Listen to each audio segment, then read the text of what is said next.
unscrews in the presence of UFOs, what the film was saying was the same people that run UFOs run haunted houses. And I would say that's absolutely true.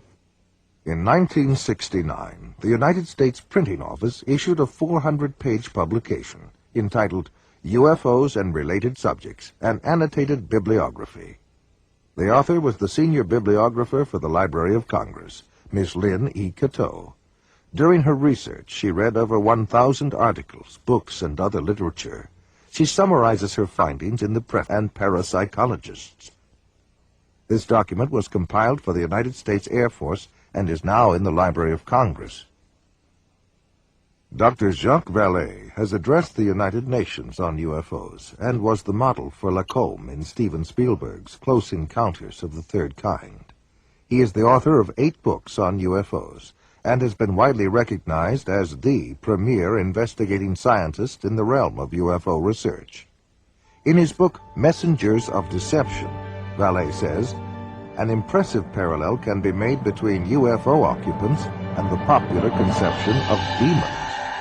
And in his book, Confrontations, he writes, the medical examinations to which abductees are said to be subjected, often accompanied by sadistic sexual manipulation, is reminiscent of the medieval tales of encounters with demons. He also made this statement, I believe that when we speak of UFO sightings as instances of space visitations, we are looking at the phenomenon on the wrong level. We are not dealing with successive waves of visitations from space. We are dealing with a control system. And he states, UFOs are the means through which man's concepts are being rearranged. They are engaging in a worldwide enterprise of subliminal seduction. Jacques Vallée, at least at that time when he wrote that book, was an agnostic. Interesting that he comes to basically the same conclusions I do as a Christian from my research.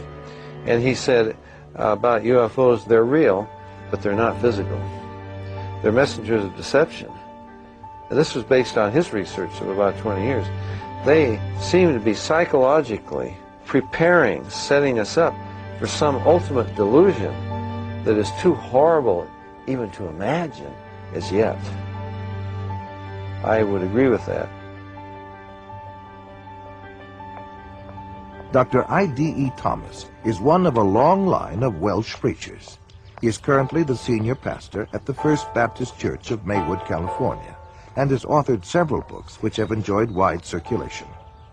In his book, The Omega Conspiracy, Dr. Thomas explains the phenomenon of unidentified flying objects and offers an explanation that could identify the beings who operate them. As incredible as his explanation may sound, let us regard the ancient saying of Heraclitus, who 500 years before Christ said, because it is sometimes so unbelievable, the truth escapes becoming known.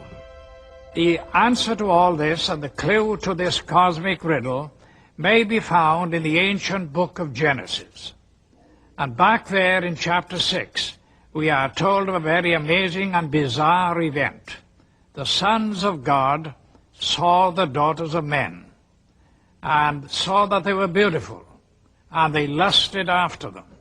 And then we read they married them and sired children from them. For the past 1,500 years, most scholars, including evangelical scholars, have interpreted the sons of God as the good sons of Seth, and the daughters of men as the wicked daughters of Cain. They've adopted that interpretation because the other one is so bizarre and outlandish. The ancient interpretation, and in my opinion the correct one, is that the sons of God were demonic beings or fallen angels, and that they came down to earth, they lusted after the daughters of men, they married them, and produced this amazing progeny, this hybrid progeny of the Nephilim. And the very word Nephilim does not mean giants. It comes from the root Nephal, fallen ones.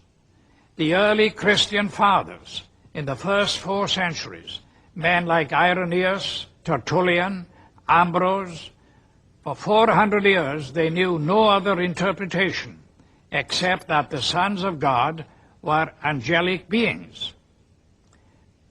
Josephus, the cosmopolitan Jewish historian, says the same thing. We read in the book of Job that when God laid the foundation of the earth, the sons of God shouted for joy. Obviously, the sons of God could not be human beings. Adam had not been created.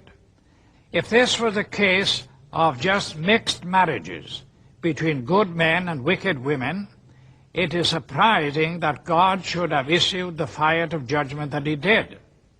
God took this stern action of wiping out the human race. Now, the only family that were left intact in order to re-establish, repopulate the new world was the family of Noah. Noah, we are told, was perfect in his generations. The word perfect does not mean, in this case, morally perfect, because we know from the story of Noah, and especially what happened after the flood, that Noah was not perfect.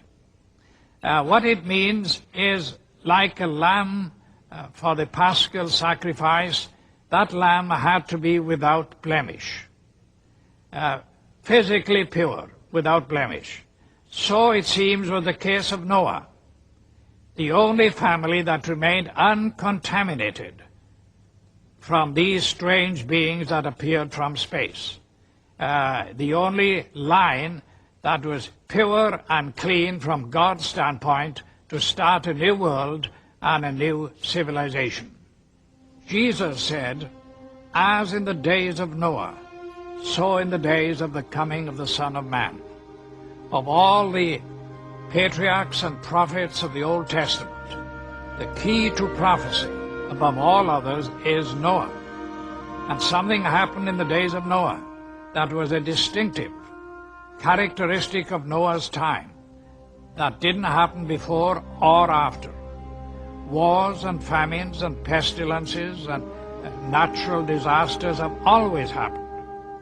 But something happened in the days of Noah, and the most sinister and bizarre of all the things that happened was this intermarriage between the angelic race and the human race. And of course the mastermind behind it all was another angel, a fallen angel, Lucifer. Now we believe that as they came in those days, we may very well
emphatically in God's word that the kingdoms of this world shall become the kingdom of our God and of his Christ. Satan will make the attempt, but our God, greater is he that is in you than he that is in the world.